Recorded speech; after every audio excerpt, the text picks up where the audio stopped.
Salut, j'espère que vous allez bien. Aujourd'hui je vous retrouve pour vous faire le bilan du challenge Un brin d'automne. Donc c'est le challenge de l'automne organisé par Eline du compte Mes Livres de Poche. Ça se déroulait de mi-septembre à mi-décembre, donc comme je l'ai terminé, je vais vous en faire le petit bilan, vous présenter les livres rapidement. Je ne vous ferai pas un avis complet dessus car je vous les ai déjà présentés en avis lecture chacun. Il doit y en avoir juste un que je vous ai pas encore présenté en avis lecture, mais du coup ça viendra. Et je vais en profiter après pour vous présenter le challenge de l'hiver qui est organisé toujours par Eline, mais également par Alice du compte Alice in Wonder Livre, donc je vous mettrai leur compte Instagram dans la barre de description. Le challenge de l'hiver se déroule de mi-décembre à mi-mars, mais je vous en parle après. Pour le challenge de l'automne, il y avait 8 catégories à valider. Pour le challenge de l'hiver, il y en aura également 8. Et donc pour commencer, la première catégorie, c'est les apparences sont souvent trompeuses et donc il fallait présenter un livre avec la couverture qui t'attire le moins. Moi j'ai tout simplement décidé d'y placer Mortal Engine, le tome 3, c'est écrit par Philippe Rêve et c'est publié ici chez Folio Junior. Encore une fois je me répète, mais j'ai le tome 1 et le tome 2 dans une superbe édition, alors je pourrais pas vous redire la maison d'édition comme ça de tête parce que je ne m'en souviens plus, mais j'avais adoré le tome 2 et en fait la seule chose qui me bloquait à lire ce tome 3 c'était tout simplement la couverture, puisqu'elle n'est pas sortie dans les mêmes éditions que le tome 1 et le 2 et elle ne me plaît pas du tout pour le coup cette couverture. Ça m'a vraiment bloqué à me lancer dans cette histoire et pour le coup j'ai moins aimé que les deux premiers tomes. Je sais pas si je continuerai cette saga, j'ai moins aimé que le tome 1 et 2, pour moi j'aurais pu m'arrêter au tome 2. Mais bon, en tout cas voilà, donc c'est vraiment je pense la couverture qui m'attirait le moins et qui a fait que j'ai mis longtemps avant de commencer à le lire. Pour vous faire rapidement un petit résumé du tome 1, on va se situer dans un monde post-apocalyptique où le monde est complètement désert et ce sont des villes, des locomopoles, donc des villes sur roues un petit peu, qui s'entre-dévorent, donc les grosses villes dévorent les plus petites et on va suivre un jeune historien. Et en parallèle de cet historien, on va suivre aussi une jeune fille qui est très mystérieuse, on ne sait pas trop ce qui lui est arrivé, pourquoi est-ce qu'elle est comme ça, enfin on ne sait rien de son vécu, on l'apprend au fur et à mesure. Évidemment les deux personnages vont se rencontrer et on est vraiment sur une histoire qui est déjà post-apocalyptique comme je vous l'ai dit, mais également qui confronte un petit peu l'humain avec le robot, le futur, qu'est-ce qui peut arriver avec toute la mécanisation, les technologies, etc. Le tome 1 est sorti en film, moi c'est comme ça que je l'ai connu en allant le voir au cinéma, je savais pas du tout que ça existait en livre et après j'ai été dans un magasin et je me dis oh bah tiens, c'est le film que j'ai vu. J'ai acheté le livre parce que je me suis dit ce serait sympa de replonger dans l'univers, je l'ai lu je crois 3-4 ans, il est resté quand même 3-4 ans dans ma pile à lire, je l'ai lu et j'ai adoré et ensuite j'ai continué la saga. Mais en tout cas, si jamais vous voulez pas lire le livre, au moins regardez le film parce qu'il est génial. Ensuite, la deuxième catégorie, c'est sortez les popcorn et là, il fallait présenter un roman qui était adapté en série, film ou autre. Je vais vous parler tout simplement de Shadow House, le tome 6, c'est écrit par Somato et c'est publié chez Glénat. Je l'ai tout simplement mis dans cette catégorie puisqu'il a été adapté en animé, donc je ne les ai pas encore vus, j'ai dû voir un épisode et après j'ai lâché puisque j'ai pas pris le temps de regarder. Mais en tout cas j'adore toujours autant suivre cette saga. Dans cette histoire on va donc suivre une famille qui est assez modeste, donc ce sont la famille, enfin c'est plutôt la famille des Shadows, ils sont tout en noir comme vous pouvez voir les personnages juste ici. Et ils ont chacun une poupée qui représente leurs émotions, donc là vous pouvez voir une poupée qui est là et qui représente... Là on a Emilico qui est la poupée vivante qui représente Kate, en fait son ombre maître. Et comme ça quand ils se promènent ou qu'ils parlent avec quelqu'un, qu'ils échangent, les poupées sont censées reproduire leurs expressions s'ils sont tristes, contrariés, heureux ou autres. Mais en plus les poupées ont le rôle de nettoyer puisque les ombres maîtres dégagent une suie quand ils sont contrariés, puisque si cette suie se rassemble ça peut former des petits personnages qui sont un petit peu dangereux on va dire. Je veux pas vous en dire trop parce qu'on le découvre au fur et à mesure, mais bien entendu cette famille cache plein de mystères et pas que des positifs. La troisième catégorie c'est comme un air de renouveau et donc là il fallait placer un livre qui se déroule à la campagne. Et moi j'ai décidé d'y placer puisque j'avais pas d'autres livres qui se déroulaient à la campagne que j'avais lu. C'est La femme du gardien de Zoo, c'est écrit par Diane Ackerman et c'est publié chez... Ah, ça doit être France Loisirs. Oui c'est ça, c'est publié chez France Loisirs et donc là on est sur un roman historique qui se passe pendant la Seconde Guerre mondiale. On se trouve juste avant que la guerre éclate et on y suit deux personnages, donc Jean et Antonina, qui dirigent un zoo, donc le zoo de Varsovie. Mais cependant leurs animaux n'ont pas survécu à toute cette barbarie. Et pour ce qui est des souterrains qui relient les cages des animaux entre elles, ils vont décider d'y abriter des juifs et tout simplement de les aider à fuir la Pologne. Donc dans cette histoire on est vraiment sur une histoire vraie, mais je sais pas si elle a été retravaillée puisque c'est écrit, porté par l'écriture de Diane Ackerman. Cette histoire vraie met en lumière un épisode méconnu de la Shoah où l'on voit un couple exemplaire, d'abord voué à la cause animale, s'engager dans une lutte secrète et acharnée contre l'oppression nazie qui leur vaudra d'être fait juste parmi les nations. Ça démarrait très bien puisque je me suis dit c'est un livre historique qui peut être très intéressant avec un point de vue, comme c'est écrit, un côté dont on ne parle jamais, qu'on ne connaît pas du tout, et donc je me suis dit que ce serait pas mal de voir un petit peu tout ça, comment est-ce que ça se passe, etc. Et en fait j'ai lu 140 pages et ça a été un abandon. C'est mon premier abandon de l'année et j'espère également le dernier. Mais j'ai pas réussi du tout à rentrer dedans, trop de descriptions et dès le début j'étais perdue, j'ai pas réussi, enfin bon...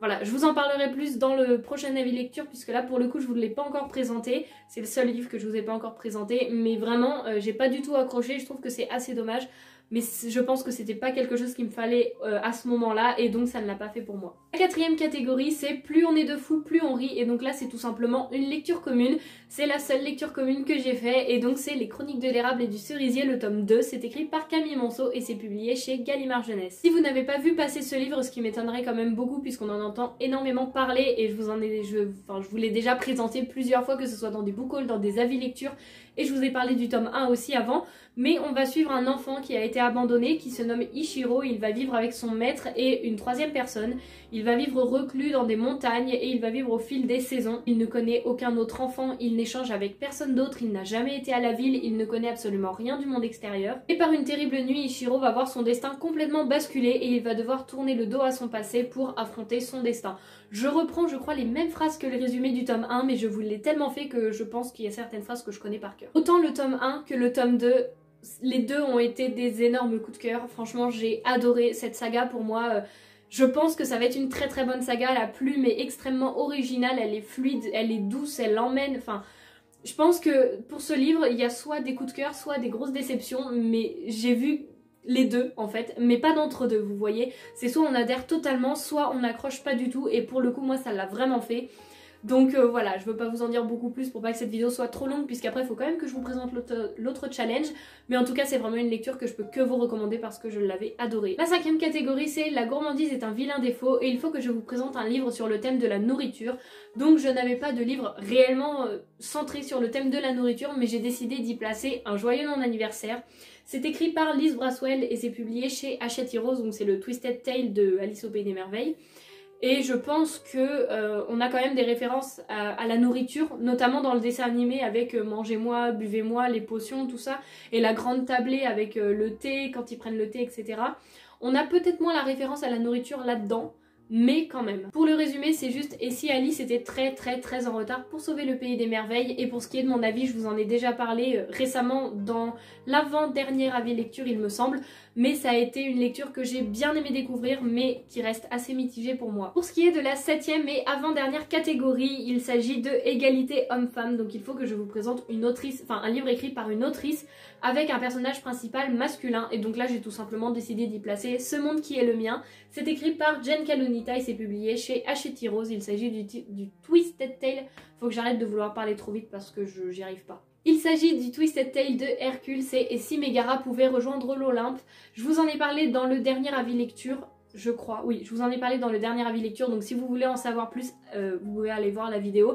Mais j'avais adoré cette lecture. Pour le coup, j'avais beaucoup aimé. Et comme sur celui d'Alice au Pays des Merveilles, on n'est pas réellement sur une réécriture, mais plutôt sur une suite de l'histoire. Je vous ai dit l'avant-dernière catégorie, mais non, c'est maintenant l'avant-dernière catégorie, puisque là on avait fait la 6e avec celui d'Hercule. Enfin bon, c'est pas grave. Pour ce qui est de la 7e catégorie, c'est J'ai les jetons, et il faut placer un livre qui me fait frissonner, qui m'a fait frissonner. Si vous avez suivi mes derniers avis lecture, il y a vraiment un livre qui m'a fait flipper. Je ne l'ai pas avec moi, mais il s'agit du livre Les Héritiers de Salem. C'est écrit par Émilie Bonnet et c'est publié chez France Loisirs dans la catégorie Nouvelle Plume, si je ne me trompe pas. Et donc dans cette histoire, on va se situer à Salem. On va suivre Serena et ses frères qui déménagent chez leur tante Monica après la mystérieuse disparition de ses parents. Et en fait, Serena va se rendre compte que son nom de famille dans la ville de Salem inspire autant de crainte que de respect, et bien entendu un gros mystère plane autour de cette famille. Un jour Serena commence à être en danger puisqu'elle va recevoir des lettres anonymes, des messages un petit peu morbides, assez glauques, et un soir de fête elle va entreapercevoir un masque orné d'une tête de porc. Voilà, ce qui m'a fait vraiment flipper c'est ça, et elle va recevoir au fur et à mesure des choses de plus en plus flippantes et elle va se faire même attaquer. Enfin bon, Serena est un petit peu en danger et elle va devoir compter sur ses amis, sa famille peut-être, pour lui venir en aide et tout simplement pour percer ce mystère de Salem. C'est une lecture qui pour le coup m'a vraiment fait frissonner et même flipper puisque je ne pouvais pas le lire toute seule le soir quand il fait nuit dans ma chambre, c'est mort. Soit je le lisais le soir mais avec quelqu'un, soit je le lisais en journée mais pas le soir. C'est la première fois que ça me fait ça, mais j'ai vraiment flippé pour ce livre. En plus c'est mis dans le résumé comme quoi il y a un masque de tête de porc, etc. Mais moi je ne l'avais pas lu le résumé, et d'un côté heureusement que je ne l'ai pas lu parce que je me serais dit ah non mais je peux pas lire quelque chose où il y a ça, enfin c'est pas possible pour moi, et là je me suis lancée sans le savoir. Donc au moment où j'ai lu, j'ai jeté le livre parce que ça m'a fait trop peur. Sur le coup j'avais peur de lire les lignes pour vous dire à quel point ça m'a fait flipper. J'ai réussi à terminer le livre, j'ai bien aimé l'histoire, mais pareil je vous en parle plus dans un avis lecture. Mais en tout cas je ne lirai pas la suite puisque c'est une saga. Pour moi le premier tome, je vais pas dire qu'il peut se suffire à lui-même, mais disons que je n'ai pas été assez intriguée pour m'intéresser à la suite. Mais ça reste quand même une très bonne lecture. Et pour terminer avec la 8e et dernière catégorie de ce challenge d'automne, c'est Back to School. Et donc c'est un livre sur l'enfance ou avec un personnage enfant. Et donc là j'ai décidé d'y placer Fièvre de lait. C'est écrit par Yasmina Behagle et c'est... Eh ben non, c'est pas publié chez... Non, parce que c'est en auto-édition. Je vous en ai parlé encore une fois très récemment, mais on va suivre Delphine qui est une trentenaire célibataire et qui se retrouve enceinte d'un inconnu. Delphine veut garder cet enfant contre l'avis de toute sa famille, de ses proches qui lui disent que non, c'est pas raisonnable, au vu de sa situation, de ce qu'elle peut avoir vécu, de... Tout simplement, bah, c'est une femme qui est toute seule, qui n'a pas de mari ou quelqu'un pour la soutenir réellement dans son quotidien. Mais elle veut vraiment vivre cette grossesse. Bien entendu, elle a vie entre inquiétude, désir, mais Delphine est vraiment décidée à devenir la mère qu'elle n'a jamais pu avoir. Sauf que quand sa solitude et ses fragilités la rattrapent, sa réalité vacille complètement. Pour cette histoire, on va vraiment se situer sur la période postpartum de la mère qui vit sa grossesse pas forcément hyper bien, enfin l'après-grossesse si je peux dire ça comme ça. D'une mère qui est aimante, qui veut donner tout à son enfant, qui l'aime énormément mais qui fait quasiment trop et qui peut le mettre en danger, d'une mère qui aime mais qui en fait trop, qui ne sait pas comment s'y prendre et donc qui s'oublie elle-même et qui, en voulant faire bien, fait mal tout simplement. Et c'est pas voulu, mais on va suivre tout ce passage-là, on va dire, de la vie de Delphine, et j'ai trouvé ça vraiment très intéressant puisqu'on est sur une fiction, c'est pas quelque chose qui est réel, enfin ça découle de situations réelles puisque ce n'est pas non plus quelque chose qui est uniquement fictif, on est bien d'accord, mais l'histoire n'est pas tirée d'une histoire vraie, enfin je ne pense pas, il me semble pas, mais en tout cas j'ai trouvé cette histoire vraiment très intéressante, très enrichissante, et je trouve que c'est hyper bien parce que je n'ai encore jamais vu ce sujet tout simplement traité dans un livre. Alors il en existe sûrement, mais c'est vrai que moi je n'en ai jamais entendu parler, et là pour le coup, alors je sais plus si c'est l'autrice qui m'a contactée, non c'est moi qui l'avais contactée sur une autre plateforme mais pas via Instagram, et après on avait continué à échanger sur Instagram. Je l'ai lu il y a pas très longtemps, même si ça fait un petit moment que je l'ai, et j'avais adoré, je l'avais trouvé hyper intéressant, très enrichissant, etc. Et donc je peux que vous le conseiller, et puis en plus l'autrice est très gentille, donc voilà. Voilà pour ce qui est du challenge Un brin d'automne, et maintenant on va passer au challenge de l'hiver. Donc je me suis fait mon petit carnet avec tout noté, et il se nomme Dégivrage de pâle, pardon. Il y a des catégories que je ne sais pas trop comment est-ce que je vais les remplir, mais je ne vais essayer de pas acheter des livres exprès parce que tout simplement soit c'est pas des genres de livres que j'aime vraiment lire, mais je verrai. En tout cas sinon j'essaierai de mettre un livre qui se rapproche le plus au mieux de la catégorie. Comme je vous l'ai dit en début de vidéo, le challenge se déroule de mi-décembre à mi-mars, donc mi-décembre je compte à partir du 10, 12, 15 quoi.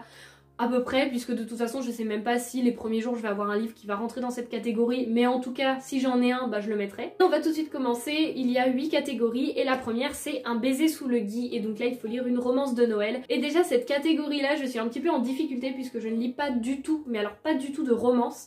Et en plus une romance de Noël, j'en ai lu une l'année dernière et j'avais aimé mais je m'étais un petit peu ennuyée, je sais pas trop ce que j'aime lire.